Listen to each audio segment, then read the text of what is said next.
Have you ever met someone who seems unbreakable? They don't hesitate, they don't complain, and they never, ever quit, while everyone else is busy making excuses. We often call these people lucky or say they're genetically gifted, but we ignore the price they paid to become that way. Today, you're going to learn how a man achieved this level of strength 400 years ago, and more importantly, how you can do the same. In Japan's Tokugawa era, there lived a man who won over 60 duels, starting when he was just 13 years old. He never lost. His name was Miyamoto Musashi. What's fascinating is that he wasn't the strongest or the fastest swordsman of his time. So what was his secret? He built something that no opponent could break, a mind without hesitation and a body without limits. Before he died, he wrote down his entire method in a book called The Book of Five Rings. It's not just a book, it's a map for transforming yourself into someone others might think is impossible. His philosophy isn't about motivation or positive thinking. It's about systematically eliminating everything that makes you weak.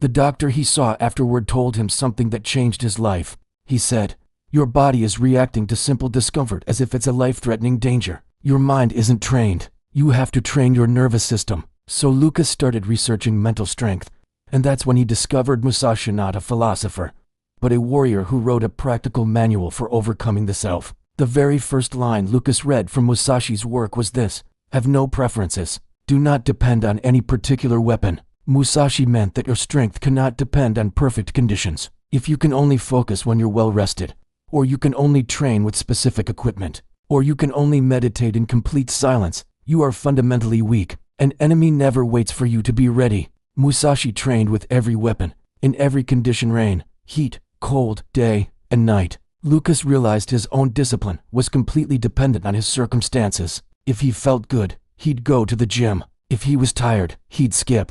So, he decided to eliminate his dependencies with one simple rule: 20 push-ups every single day, no matter where he was or how he felt. The third week, he had to travel for work. The fourth week, he got sick. In the past, these would have been perfect excuses to quit. But now, he applied Musashi's law.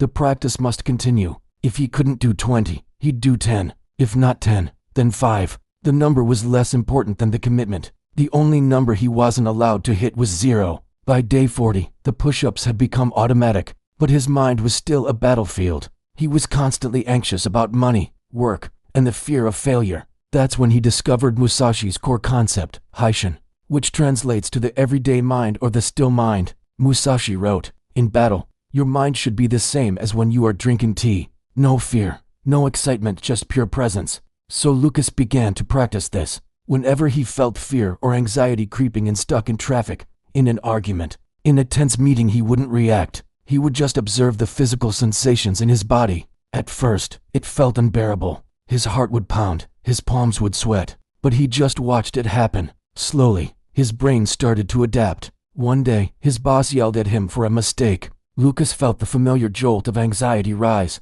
but this time, he didn't freeze. He just stood there, present. It was his first real experience of what Musashi called the mind that doesn't move. Neuroscience actually confirms this. By observing your emotions without reacting, you literally rewire your amygdala, the brain's fear center. What once triggered panic now just triggers awareness. But Musashi taught that a calm mind is useless without a capable body. He wrote, "When the body is weak, the mind wavers." Lucas had been consistent with his push-ups, but he'd never truly pushed himself to his limit. Inspired by Musashi, he set a new, terrifying challenge: 100 push-ups a day, every day, for 30 days. Day 1 took him 45 minutes, with long breaks between sets. By day 5, his muscles screamed in protest. He could barely move his arms, but he kept going. By day 15, he was getting stronger, and on day 30, he completed all 100 push-ups in just 12 minutes. But the real change wasn't physical, it was mental. Once you prove to yourself that you can do something you previously believed was impossible, the word hard loses its power. This is what Musashi called the warrior's way. It's not about talent. It's about eliminating the belief that you can't. But Musashi warned that many warriors died right after winning a battle because they relaxed too soon. He taught a concept called zanshin, the mind that remains. It's about staying present even after the action is over. Lucas realized he lived the opposite of zanshin. He'd finish a hard task and immediately collapse onto the couch, scrolling his phone, losing all his momentum and the lesson he just learned. So he started practicing zanshin. After his daily push-ups, instead of just dropping to the floor, he would stay standing for 30 seconds in full awareness. After meetings, he'd pause for a minute before getting distracted. This small change had a massive impact. His presence deepened. Co-workers started saying things like, "You don't get fazed by anything." His wife told him he felt like a different person. On day 105, the real test came. Lucas was called into a meeting and told he was being laid off. His old self would have panicked, his mind spiraling into catastrophe. But the new Lucas was different. He felt the initial shock, acknowledged it, and then his mind became still. No fear, just presence. While his co-workers were panicking and freezing up, Lucas went home, updated his resume, and started contacting his network. Within 23 days, he had 3 job offers, and he chose one that paid 40% more. As a sports psychologist would explain, the difference between people under pressure isn't talent. It's deliberate exposure to discomfort. Resilience is built one repetition at a time. This led him to Musashi's most subtle principle, haihu, the strategy of the void. Musashi said, "Do not intend to win, intend not to lose." When you try to win, you overextend yourself and create openings for your opponent. But when you simply refuse to lose, you become solid, impenetrable. At his new job, Lucas didn't try to impress everyone. He simply focused on making no mistakes.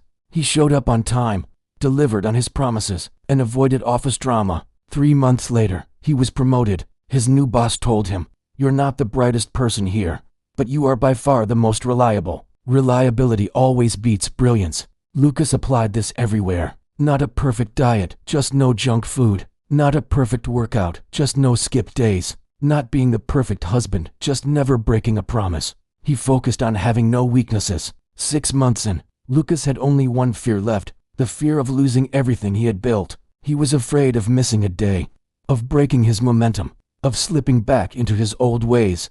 That's when he learned Musashi's final concept, sutemi, which means abandoning the self. Nearing his own death, Musashi wrote, "I regret nothing. I fear nothing. I desire nothing." To reach this state, you have to stop tying your identity to your outcomes. You are not your streaks, your accomplishments, or your milestones. You are your practice. So Lucas stopped counting the days. He stopped posting his progress online. He stopped celebrating his wins. The training just continued, without ego, without fear, and without needing validation from anyone.